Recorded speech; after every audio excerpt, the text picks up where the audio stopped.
우리 함께 봉독한 말씀을 통해서 하나님께서 저와 여러분에게 은혜 주시길 원합니다.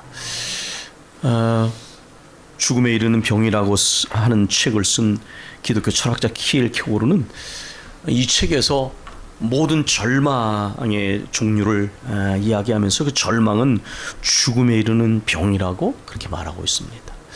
절망은 이것이 끝이라고 생각하는 그런 생각과 연결됐기 때문에 절망하게 되면 그것은 살아있는 시체가 되죠. 그래서 심리학자들이 말하는 것처럼 인간이 삶의 의욕과 희망을 잃어버리면 무력해집니다. 아무리 잠을 자도 피곤하게 느끼고 그렇게 되죠. 그건 그가 삶의 의욕과 희망이 그 안에서 사라졌다는 것을 보여주는 반증입니다. 키엘케고르는 모든 종류의 절망은 예수 그리스도 안에서 극복될 수 있다고 말합니다. 절망 중에 가장 위험한 절망은 죄에 대한 절망입니다. 인간이 죄에 대해 절망하면 그것은 인간을 영원한 파멸로 이끌기 때문입니다. 그러나 이 절망은 한편으로는 죽음에 이르는 병일 뿐만 아니라 삶에 이르는 병이 될 수도 있습니다.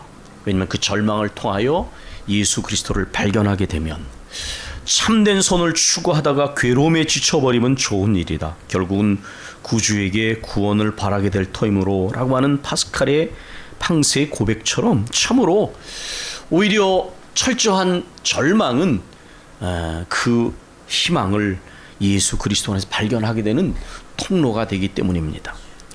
제가 직접 만나 뵙지는 못했지만 가장 존경하고 또 그분의 모든 실존적인 삶을 통하여 영향을 받은 만수 김정준 박사께서는 결핵에 걸려서 젊었을 때 치료를 받지 못해가지고 완전히 죽음에 이르게 되었고 마산 요양소에서도 공동묘지 병실이라고 거기 들어가면 대부분이 죽어 나오는 그런 병실에 갇히게 되었습니다. 그러나 가을 거지가 다 끝난 그 들판을 거닐다가 늦게 올라온 이삭을 보게 되면서 그 이삭도 하나님이 내신 뜻이 있지 않겠는가라는 것을 생각하면서 거기에서 깊은 묵상을 하면서 자신의 호를 만수 늦 이삭이라고 하셨는데 만수 김정주 박사님은 이 키엘케고르의 죽음에 이르는 병이라는 책의 제목을 뒤집어서 삶에 이르는 병이라는 간증 같은 체험 수기를 펴냈는데 그것이 연세 세브란스를 비롯해서 많은 병실에 있는 분들에게 큰 위로를 주고 은혜를 주었습니다. 저도 제가 투병한 이후에 또 결핵을 앓게 되었는데 리파펜신과 아이나라고 하는 그 알약과 캡슐약을 먹으면 오줌이 벌겋게 나오고 아주 몸의 기운이 탈진이 되는데 하루에 주사를 2번씩 맞는 동안에 그 삶에 이르는 병이라는 책을 홍순영 전도사의 아버님이신 홍종국 목사님이 주셔서 그분도 결핵을 저보다 훨씬 더 많이 앓으셨으니까요. 많은 은혜를 받았습니다. 삶에 이르는 병, 절망은 죽음에 이르는 병이지만 그러나 그 절망을 통해서 예수 그리스도를 발견하면 그 절망은 삶에 이르는 병으로 이어질 수 있는 것이죠. 저는 기독교 신앙이 허구라고 단정짓는 태도는 삶과 세계에서 일어나는 일에 대하여 충분히 숙고하지 못했기 때문에 나타나는 태도라고 생각합니다. 신중한 사람들은 오히려 불가지론, 즉 유보적인 입장을 취하긴 해도 단정적인 입장을 취하지는 않습니다. 종종 무신론과 불가지론을 구분하지 못하는 경우가 많은데 무신론은 아예 신의 존재를 인정하지 않는 태도라면 불가지론은 신이 존재하는지 존재하지 않는지에 대하여 알 수 없기 때문에 유보적인 입장을 취한다는 점에서는 좀 더 신중한 입장이라고 평가할 수 있습니다. 저는 강의실의 학생들에게 질문하는 내용을 말씀드린 적이 있습니다. 나는 왜 기독교인이냐? 나는 왜 기독교인이 아니냐? 이런 이에 대한 질문에 대한 학생들이 자신의 입장을 발표할 때 보면 학생들이 가끔 이런 말을 합니다. 나는 기독교인이 아닌 이유 또는 신의 존재를 필요로 하지 않는 이유는 내가 이제까지 살면서 별로 그렇게 어려운 일을 만나지 못했다고. 나는 그러기에 내 힘으로도 충분히 살아갈 수 있다고 느끼고 앞으로도 그럴 것이다. 이렇게 말하는 학생들의 이야기를 듣습니다. 그때 이런 생각이 듭니다. 과연 20대 초반이 된 젊은이들이 아직까지 인생에서 아무 일이 일어나지 않았다고 해서 앞으로도 이 긴 삶의 여정에 아무 일도 일어나지 않을 것이라고 단정하는 것은 아주 소박한 생각이 아닌가. 그리고 아무 일이 없기 때문에 신의 존재를 부정하거나 믿지 않는다고 말할 수도 있지만은 오히려 그 아무 일 없이 평안한 것 자체가 믿는 사람들에게는 큰 감사의 이유라는 것이. 삶의 일상의 평안함이 깨지고 나면 우리는 그 일상의 평안함이 예전에는 무슨 일이 일어나면 했으면 하는 지루함처럼 받아들였지만 일상의 평안함이야말로 우리가 크게 감사할 이유라고 하는 것을 알게 되지 않습니까? 인생을 어떻게 바라보냐에 따라서 해석이 다른 것입니다. 우리 삶을 돌아보면 일생을 사는 동안 사람들은 많은 어려움을 만납니다. 자신이 어려움을 만날 뿐만 아니라 사랑하는 사람들에게도 문제가 생길 때에 사랑하기 때문에 우리는 그 일이 내 일이 아니라도 우리는 마음의 번민과 괴로움을 느낄 수밖에 없는 것이에요. 이것이 인생의 경험적 진리요 지혜 아닙니까? 인생을 살아오면서 이제까지 아무 일이 없다고 해서 아무 일이 없을 것이라고 단정지을 수 없는 것이죠. 아무 일도 없기 때문에 내 힘으로 살아갈 수 있다고 느끼고 하나님의 존재를 인정하지 않는 것은 어떤 부분에서는 지나친 것입니다. 신중한 사람들은 자신의 경험이 전부가 아니라는 것을 알기에 나와 다른 세계라 할지라도 그 입장에 대해서 그 세계에 대해서 이해하려는 노력을 합니다. 오늘 우리가 읽은 본문은 일종의 단정적인 회의론자들의 이 질문을 예로 들어서 이야기를 시작합니다. 누가 묻기를 죽은 자들이 어떻게 다시 살아나며 어떠한 몸으로 오느냐 하리니 이렇게 시작을 합니다. 다시 말하면 어떻게 죽은 사람들이 다시 살아나냐는 것입니다. 그리고 만약에 다시 살아난다면 어떤 종류의 몸으로 다시 사느냐라는 질문입니다. 제가 수업 시간에 가끔 학생들에게 농담 비슷한 이야기를 합니다. 여러분들 중에 이성과 상식을 신봉하는 사람들은 신에 의한 초자연적인 간섭이나 기적을 믿지 않지요. 근데 여러분 이런 거 생각해 보셨어요? 열심히 노력도 안 하고 공부도 안 하고 A+ 받기를 원하는 거야말로 기적이 아닌가요? 물론 이것은 요행이나 운수와 연결될 것입니다.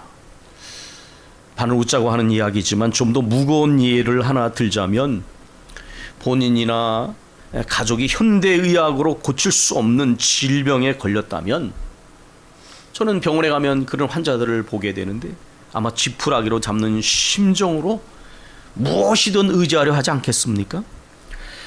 어떤 기적이라도 일어나 그 질병이 치유되기를 절박하게 바라지 않겠습니까? 종교가 없어도 뭔가 하늘의 존재에게 기도하지 않겠습니까?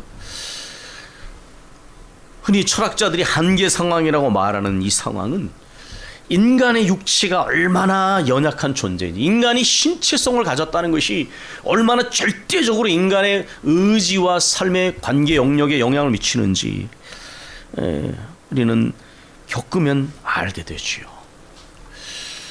도저히 해결할 수 없는 문제를 만났을 때에 아무리 그가 이성주의자라고 할지라도 그는 마음의 어떤 기적을 바라게 될 것입니다. 바울 사도는 어떻게 죽은 사람들이 다시 살아나며 어떠한 모습으로 다시 살아나는가라고 단정적으로 회의적으로 질문하는 사람들에게 이해 가능한 예를 들어 답변합니다.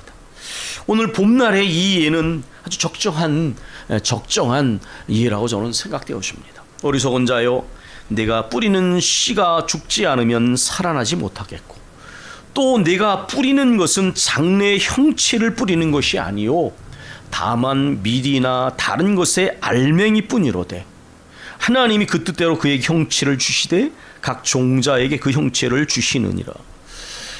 저는 진화론이 창조론을 비과학적이라고 말하는데 저는 진화론이 더 비과학적이라고 생각합니다. 왜냐하면 과학적이라면 철두철미 과학적이어야 되는데 많은 그 비약적인 여백을 설명하지 못해요. 선택적인 차원에서만 과학이 되지 말고 철두철미하게 과학적이 되면 오히려 해명할 수 없는 많은 신비들이 있다는 것을 인정해야 될 것입니다. 자연 스스로 있는 것, 그런 뜻 아닙니까? 엄밀히 말해서 왜 그것이 스스로 있게 되었는지, 어떻게 우연 같은 빅뱅이 그렇게 질서정연한 세계를 만들어내는지, 왜 그러한 일들은 끊임없이 계속해서 일어나지 않고 부분적으로만 일어나는지 과학적으로 다 설명을 해야 되리라고 생각합니다. 오히려 창조 질서 세계에 하나님께서 그렇게 만들어 놓으셨기에 씨가 뿌려지지만 그 씨가 썩으면서 그 속에서 생명의 싹이 움틉니다. 우리 눈에서 비일비재하게 보여지는 현실 아닙니까? 바울 사도는 부활을 믿지 못하는 사람들에게 그렇게 설명하고 있습니다. 정말 요즘 봄이 돼서 만물이 소생하는 것을 보십시오. 우리 교회 창밖에도 앙상한 가지 속에 아주 작은 이러한 싹이 지금 가지에서 움트고 있는 것을 여러분 한번 주목해서 보십시오. 정말 신비롭고 경이감을 느끼게 됩니다.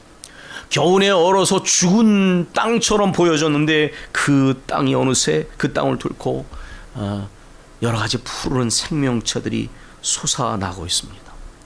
앙상한 가지만 나무들은 죽은 것처럼 보여졌는데 그 땅을 뚫고 온갖 생명체가 움트고 있습니다. 여러분 산에 올라갔더니 개나리와 진달래가 어느새 활짝 폈습니다. 아무리 분주하시더라도 하나님이 지으신 창조 세계 속에 일어난 아름다움과 이 부활의 신비하심을 잊을 정도로 바쁘지 않으셨으면 좋겠습니다. 식물을 키우다 보면 종종 이런 경험을 합니다. 완전히 죽은 것처럼 보여요. 그래서 저도 언젠가는 그런 걸 그냥 버린 적이 있어요. 근데 어느 날 누가 버린 화분에서 죽은 것처럼 보여졌는데 거기서 싹이 나서 그것을 가져온 일이 있다면 여러분, 우리 눈에 죽은 것처럼 보였다고 생각해서 죽은 것이라고 생각해서는 안 됩니다. 우리 몸을 보십시오. 우리 몸에 어떤 일로 패인 상처가 났을 때 새살이 돋습니다. 만약에 다친 상처나 손상된 상처에 새살이 돋지 않는다면 어떤 일이 일어날까요? 수술한 부위에 새살이 돋지 않는다면 어떤 일이 일어날까요? 생각만 해도 뭔가 소름이 돋지 않습니까? 이렇게 보면 온 세상은 죽음과 부활의 연속이고 생명의 부활이 여기저기서 일어나고 있고 생명의 부활을 고대하고 있습니다. 상처 입은 마음이 아물지 않는다면 인간의 삶은 망가지게 될 것입니다. 역사의 어둠에 눌려서 자포자기하면 그 사람들은 압제를 벗어날 수 없을 것입니다. 에스겔 37장은 역사의 부활을 말하지 않습니까? 나라가 망하고 포로로 끌려가서 살아서는 돌아올 수 없다고 절망한 마른 뼈처럼 바짝 마른 뼈 같은 사람들에게 내가 너희 무덤을 열고 고향 땅으로 돌아가게 하리라. 중국인들의 는 반자도지동이라는 단어에 익숙합니다. 반자도지동. 반자도지동은 그것은 돌이킬 반자, 끊임없이 돌이키는 운동입니다. 초생달이 보름달이 되면 다시 초생달로 돌아가고 밤이 깊으면 새벽이 오듯이 이러한 하나님이 주신 창조 세계의 이런 순환적인 과정을 보면서 그들은 순환적인 역사가 아니지만 역사에 아무리 어둠이 와도 새벽이 올 것이라는 걸 믿었다고 하는 것입니다. 하나님이 주신 자연 계시 속에 간접적인 증거를 발견한 것이죠. 부활은 육체적으로도 정신적으로도 역사적으로도 영적으로도 일어나는 사건입니다. 바울 사도는 우리가 씨를 뿌리지만 형체를 뿌리지 않는데 어떻게 그 작은 알갱이 속에서 그런 형체가 나오나? 과학은 과학적인 연구를 통해 거기 유전자 정보를 이야기하지만 그것이 어떻게 형성됐는지에 대해서는 끊임없이 연구할 수밖에 없는 것이죠. 어떻게 그렇게 작은 씨에서 나무가 형성되고 동물의 형상이 나오고 사람의 형상이 형성되는가? 그 어머니 안에서 생명이 잉태되어서 어떻게 그렇게 아기가 태어나고 이렇게 자라는가? 물론 그것은 하나의 과학의 연구의 대상이 될 수도 있지만은 슈바이처가 얘기한 것처럼 그것은 생명에 대한 신비적 경외감이고 단순히 과학적인 팩트를 연구하는 것을 넘어서서 생명 존중이 아니면 우리가 살아가는 세상은 아비규환이 될 것입니다. 성경은 이 본문에서 하나님이 그 뜻대로 형체를 주셔서 각 종자에 그 형체를 주셨다고 말씀합니다. 그러나 육체는 다 같은 육체가 아니고 여러 종류의 육체가 있다고 오늘 본문은 말하고 있습니다. 그 다음에 바울 사도는 이 형체에도 두 가지 종류의 형체가 있다고 우리에게 말씀합니다. 하늘에 속한 형체도 있고 땅에 속한 형체도 있다. 그런데 이 두 가지 형체의 특징이 전혀 다르고 그 영광도 다르다고 말씀합니다. 땅에 속한 형체의 특징은 썩는 것입니다. 소멸하는 것이에요. 이 땅에 있는 모든 것 중에 썩지 않는 것, 소멸되지 않는 것은 아무것도 없습니다. 그러나 하늘에 속한 형체가 있는데 그 특징은 썩지 않는다는 것입니다. 소멸되지 않는 것이에요. 그러게 땅에 속한 것의 영광도 소멸하지만 그러나 하늘에 속한 것의 영광은 소멸되지 않는다는 것입니다. 그런데 아주 놀라운 사실 한 가지가 있습니다. 그것은 믿음을 가진 그리스도인들의 경우에 비록 땅에 속한 썩는 형체 육신을 가졌지만 썩지 않는 형체로 다시 살아나는 때가 있다는 것입니다. 이게 바로 기독교에서 말하는 부활입니다. 죽은 자의 부활도 그와 같으니 썩은 것으로 심고 썩지 아니할 것으로 다시 살아나며 욕된 것으로 심고 영광스러운 것으로 다시 살아나며 약한 것으로 심고 강한 것으로 다시 살아나며 육의 몸으로 심고 신령한 몸으로 다시 살아나니 육의 몸이 있은즉 또 영의 몸도 있느니라. 우리가 그것이 정확히 어떤 건 알 수 없지만은 새로운 몸으로 부활한다는 것입니다. 장애를 가지고 있는 분들이 가끔 그런 질문을 합니다. 목사님, 저희가 부활하면 다시 장애를 가지고 태어나나요? 아니요, 성경은 새로운 몸으로 그렇게 부활한다고 말씀합니다. 우리가 만약 성급한 단정적 독단주의에 사로잡히지 않는다면 여러분 지나간 역사를 보십시오. 인간은 아주 고래로부터 지금까지 어떻게 하면 인간이 늙지 않고 죽지 않는 것일까에 대한 그런 관심을 끊임없이 표현했어요. 진시황이 불로 장생을 위해서 불로초를 구하기 이것저것 다녔다는 건 누구나 역사를 조금이라도 알면 다 아는 이야기입니다. 현대에도 불치병을 걸린 가족의 시신을 급속히 냉동시키는 것부터 해서 인간이 끊임없이 이런 노화와 불사에 관한 과학적 연구를 하고 있습니다. 근데 여러분, 과학이 가능하면 가능하고 과학이 불가능하면 불가능합니까? 근데 이것은 과학의 발전을 모르는 사람들의 이야기입니다. 왜냐하면 과학기술의 발전은 어찌 보면 당대 현실 불가능하다고 여겨지는 어떤 것에 대해서 상상이 단초가 돼서 발전되어지는 것이기 때문이에요. 그런 과학 역사에 대한 무지하고 교만한 마음을 가지면 과학이 불가능하면 불가능하고 과학이 가능하면 가능하다고 말하는 것은 그것은 과학의 발전이 어떻게 이루어지는지에 대해서 알지 못하기 때문이라고 생각합니다. 아까도 말씀드렸지만 미학적 상상력은 예술과 그런 아름다움의 세계를 만들어내고 사회적 상상력은 사회를 진보하게 만드는 발전을 가져오고 그리고 과학적 상상력은 과학의 기술의 발전을 가져오지만 믿음의 상상력은 또한 영적인 깨달음을 영적인 변화를 가져온다는 것을 우리는 알아야 합니다. 여러분, 인간적으로 이제 믿지 못하기 때문에 불가능하다, 그것은 거짓이다 말하는 것은 정말 단정적인 것입니다. 바울 사도는 썩는 육의 몸과 썩지 않는 신령한 몸의 예로서 첫사람 아담과 둘째 아담이라는 예수 그리스도의 예를 들어서 우리에게 설명합니다. 첫사람 아담은 흙에서 만들어져 생명이 주어졌고 두 번째 아담은 예수 그리스도는 만들어진 존재가 아니시라 생명을 주시는 영이셨습니다.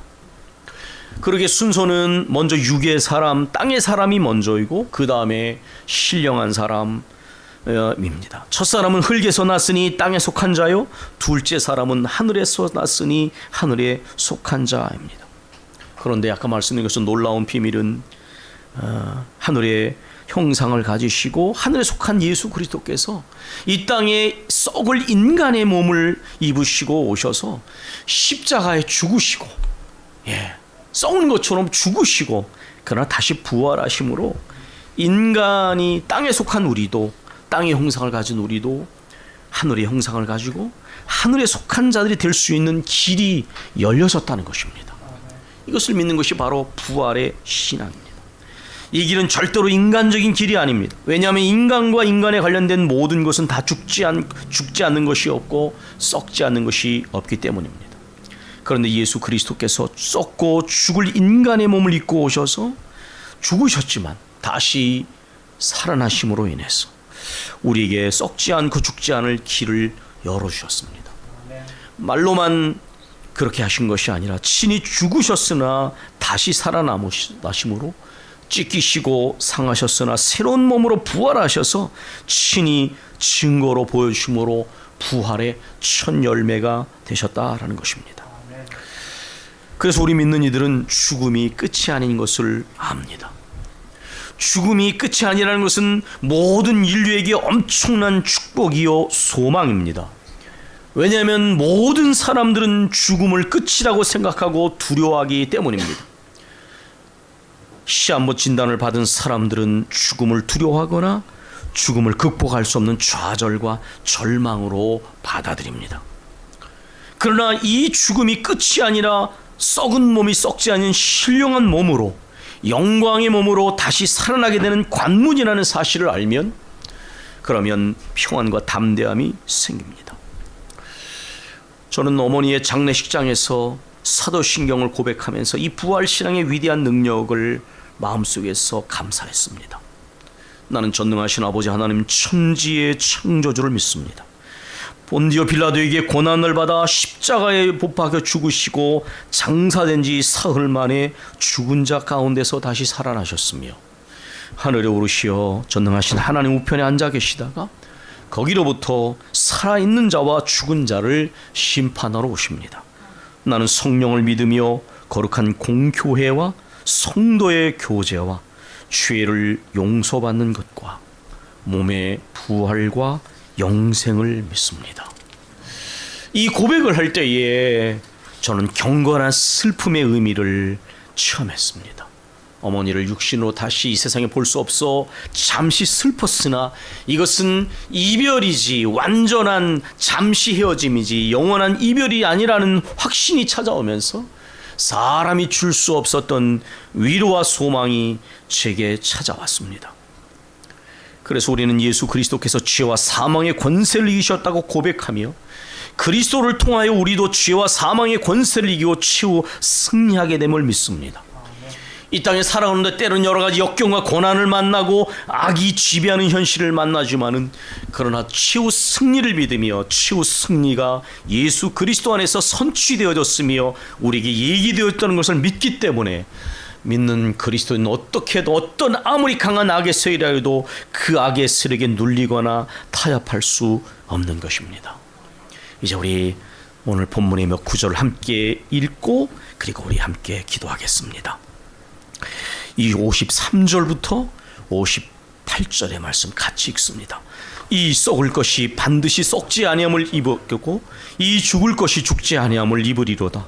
이 썩을 것이 썩지 아니함을 입고 이 죽을 것이 죽지 아니함을 입을 때에는 사망을 삼키고 이기리라고 기록된 말씀이 이루어지리라. 사망아 너희 승리가 어디 있느냐? 사망아 내가 쏘는 것이 어디 있느냐? 사망이 쏘는 것은 죄요 죄의 권능은 율법이라. 우리 주 예수 그리스도로 말미암아 우리에게 승리를 주시는 하나님께 감사하노니, 그러므로 내 사랑하는 형제들아 견실하며 흔들리지 말고 항상 주의 일에 더욱 힘쓰는 자들이 되라. 이는 너희 수고가 주 안에서 헛되지 않은 줄 알미라. 아멘. 우리 이 시간 함께 기도하겠습니다.